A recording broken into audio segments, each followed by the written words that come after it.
ராணிப்பேட்டை மாவட்டம் சோளிங்கரில் யூடியூபர் மற்றும் 2 செய்தியாளர்கள் தாக்கப்பட்டதாக கூறப்படும் சம்பவம் பரபரப்பை ஏற்படுத்தியுள்ளது. ஜனநாயகன் திரைப்படம் தொடர்பாக வெளியான வீடியோ சர்ச்சையை தொடர்ந்து யூடியூபர் சிவாவை தாவேகா எம்எல்ஏ கபில் அவரது சகோதரர் மற்றும் ஆதரவாளர்கள் தாக்கியதாக கூறப்படுகிறது. சம்பவத்தை செல்போனில் பதிவு செய்த தினகரன் நிருபர் அரங்கநாதன் மற்றும் தினமலர் நிருபர் கல்யாண சுந்தரம் ஆகியோரையும் கடைக்குள் அடைத்து வைத்து தாக்கி பதிவு செய்த வீடியோக்களை அளித்ததாக புகார் எழுந்துள்ளது. தாக்குதலில் காயமடைந்த மூவரும் மருத்துவமனையில் அனுமதிக்கப்பட்டனர். இதையடுத்து எம்எல்ஏ மற்றும் அவரது ஆதரவாளர்களை கைது செய்ய வலியுறுத்தி உறவினர்கள் மற்றும் பொதுமக்கள் சாலை மறியலில் ஈடுபட்டதால் பரபரப்பு ஏற்பட்டது. இதுகுறித்து காயமடைந்த மூவரும் அளித்த புகாரின் பேரில் சோளிங்கர் போலீசார் வழக்கு பதிவு செய்து விசாரணை நடத்தி வருகின்றனர்.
கிளம்பி கூட என்ன மயிருக்கு போறது இல்ல?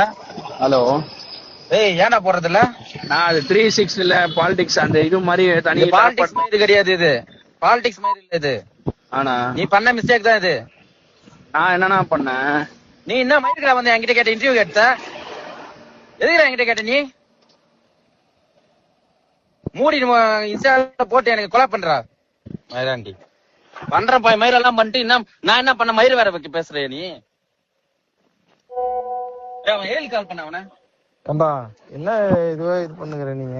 அது 360 அது போறது இல்ல. கம்பா நீ போடுபா, அப்லோட் பண்ணி விடுப்பா. இது தேவையில்லாத பண்றதெல்லாம் இது பண்ணிட்டு சும்மா இல்லாத இதெல்லாம் பண்ணுகிறீங்க. தோனா கொடைக்கல்னா கிளம்பிங்க நேரடியா எம்எல்ஏ ஆபீஸ் வா. என்ன உந்து உலகம் வந்து தெரியாதா? என்னன்னா என்னன்னா கிளம்பி வாடா. இங்க இதோ வரேன், நான் கொஞ்சம் வேலையா வந்திருக்க, ஒரு கிளைண்ட் கிட்ட பேசிட்டு. டேய் மூடின்னு வாடான்னு சொல்லுண்ணா. கிளம்பி வா இங்க எம்எல்ஏ ஆபீஸ்க்கு. இதோ வரேண்ணா, ஈவெண்ட் ஒண்ணு முடிச்சுட்டு வந்துடுறேண்ணா. சார் 1/2 மணி நேரத்துல இன்னும் 10 நிமிஷத்துல நீங்க இருக்கணும். இந்த ஈவெண்ட் அவ்வளவுதான் உனக்கு. என்ன விஷயம் சொல்லுண்ணா? அடுத்த ஈவெண்ட் நடக்காது சார் உனக்கு. என்னண்ணா என்ன விஷயம் சொன்னாதான் அடுத்த ஈவெண்ட் நடக்காதுன்னு. கிளம்பி வாங்க. ஹலோ, கிளம்பி வாடா. இங்க என்ன சொன்னாதான்னா? கிளம்பி வாடான்னு சொன்னேன். வரேன்.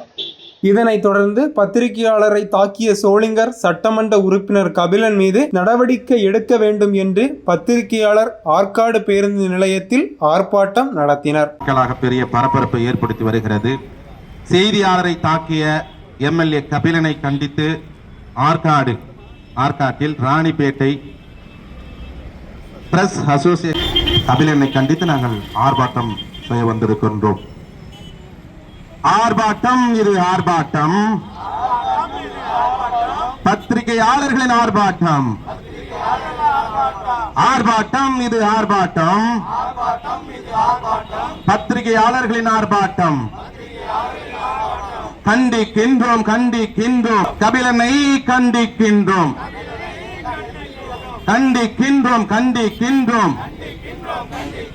எம்எல்ஏ கபிலன் கண்டிக்கின்றோம். ரவுடி கபிலன் மீது நடவடிக்கை எடு.